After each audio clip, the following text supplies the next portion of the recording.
knowledge, at least I never experienced them in use for fires. Then minutes later, another explanation. This time, the governor suggested at least some of the sirens were broken.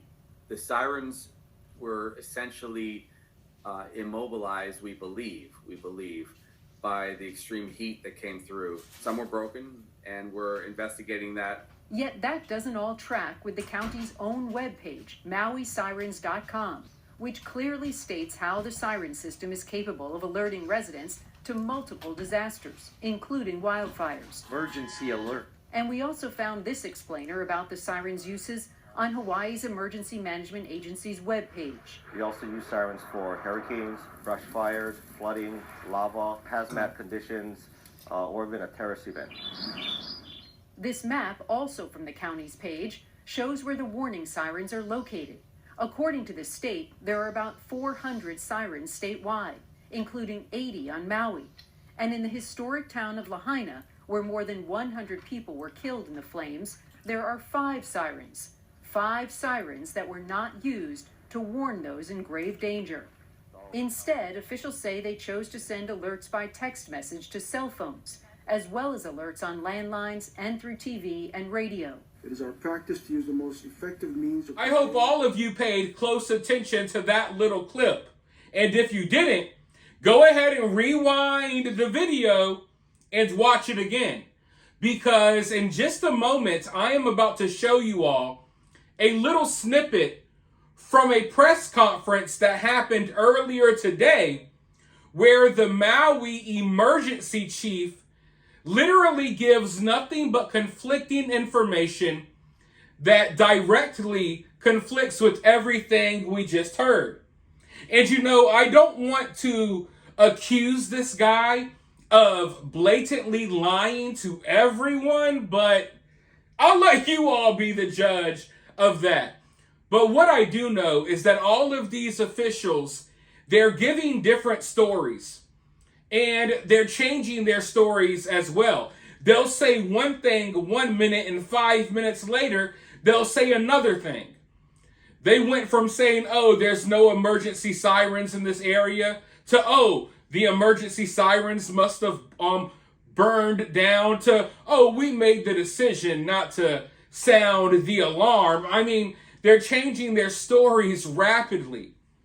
They're claiming that, oh, we don't use this emergency system for wildfires or things of that nature, but on the website, it literally says they use this for wildfires, that it can be used for any of these emergencies. And literally, when they originally put these sirens in place, it was not just for tsunamis and hurricanes, it was for any disaster. So they're spinning this narrative, and they don't even know what narrative to stick to. They're just throwing things at the wall, trying to see what sticks at this point. And you know, I know a lot of people will blame incompetence, and as I was saying before in a prior video, I was right there with you all at one point, but at some point, you kind of got to notice, you have to notice a trend here. I'm not a conspiracy theorist. I just recognize patterns. And there seems to be a pattern to all of these disasters that keep happening. There's this pattern of very questionable moves that are made that just makes it look as if they're trying to maximize the destruction and the death toll and you name it when it comes to these situations. And this emergency chief literally says that he does not regret not sounding the alarm. He made the decision to not use the emergency sirens to warn the people in this area that they were in danger. He chose not to. And even now, after all of this destruction, and we see, just utter chaos, nothing's left, worst case scenario, he's still saying that he does not regret it. Let's go ahead and tune in, shall we? Regret not sounding the sirens. I do not. And the reason why, and So many people said they could have been saved if they had time to escape. Had a siren gone off, they would have known that there was a crisis emerging. And as we know, so many bodies were found in the ground. Do you want him to give you the answer, or do you want to give? Well, then let him finish. Let him finish his answer. Sorry, there's a lot of people. Well, you're talking and you're not letting him talk. If you want to talk, come up here. I'm ready for the answer. Then wait.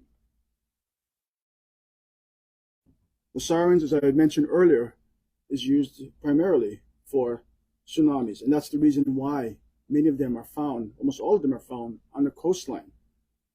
The public is trained to seek higher ground in the event that the siren is sounded. In fact, on the website of the Hawaii Emergency Management Agency, the following guideline is provided.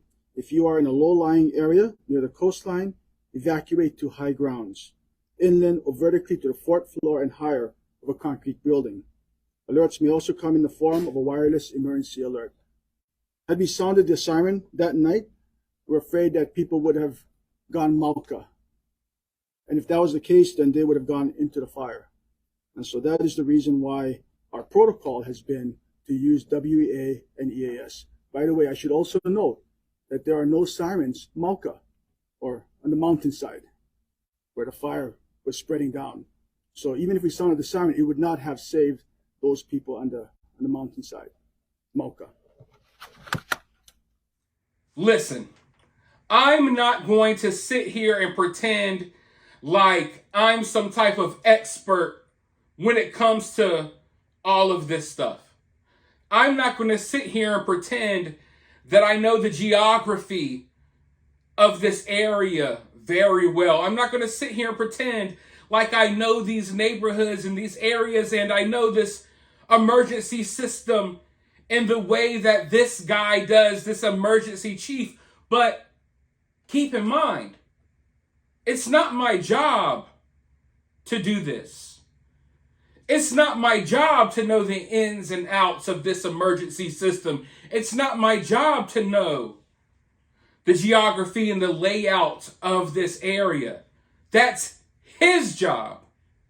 So I can't tell you exactly what should have happened here, but what I can tell you is that he failed at his job. He's the Maui emergency chief. There's a portion of Maui that's no longer left. And a lot of it may be because not just him, not just his decisions, but we have to think, what do we have here now? They made the decision to purposely not sound the alarm. They did not put the warning system out there. They did not sound the emergency sirens. They blocked people from leaving and evacuating. They turned off the water as these people were fighting the fires themselves. How much more do we need to see at this point? How much more do we need to see? At what point will people acknowledge that, there's a trend here, there's a pattern here. Why were these obviously idiotic decisions made? Is it just incompetence? I know there's a lot of stupid people running this country, but damn, it's starting to look like a trend. It's starting to look like there's a pattern here. And like I said, I don't know the geography of this area. He claims that, we were afraid they would run right into the fire. But at what point do observational skills kick in? I would think that, sound the alarm, let me know that something's going on, and when I come outside my house or I look outside my house, maybe I'll notice the fire coming from that way. When it's something like a raging wildfire, I would think that you may see smoke and fire and feel heat coming from a certain area. Therefore, you would go the opposite direction, right? But his theory is no. If we sounded the alarm, everyone would have immediately walked directly right into the flames. No, that sounds like cope. That sounds like an excuse. That sounds like garbage, bogus BS, if you ask me. And now we know it's confirmed that they made this decision. The alarms didn't burn down. There's no, oh, we don't use these alarms for fires. We can read your website, dude. We can read the website. It's so stupid. But I'm used to this by now. It seems like this happens with every disaster. But for now, go down in the comment section and create a disaster of your own. I want to hear all of your opinions about this down below. While you're down there, hit the thumbs up, hit that subscribe, ring that notification bell, and I'll be talking to you all very soon in the next video.